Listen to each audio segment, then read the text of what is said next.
Why do we play sport? I mean, there are lots of different motivations that people have. Some play to win, some play for the joy of competition or the game. Others play for their reputation. Some might play for money. Others play for the glory, for the cheer of the crowd. Whatever our motivations, playing as a Christian should be radically different because we play to worship.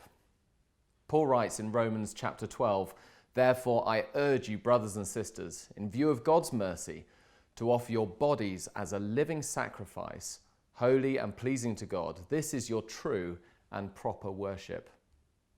Notice how physical worship is. We generally think of it as just a spiritual thing.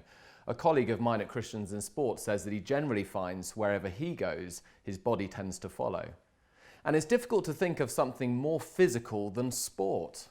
We can play our sport as an act of worship. But notice also the motivation for worship. Paul says, in view of God's mercy.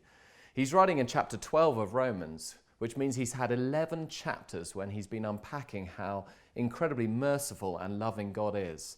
That despite our rejection of God, God has sent his Son, Jesus Christ, to die on a cross for us, to be raised to new life. And now he's given us his Spirit so that we can live lives of worship. The Christian missionary and sports player Eric Liddell was due to go to China and to be a missionary out there. And he knew that China and being a missionary was, of course, an act of worship. But he was also a fantastic sports player. He was not only an international standard athlete, but he was also an international rugby player for Scotland. In the film Chariots of Fire, Eric Liddell said, "God made me for China, I know that.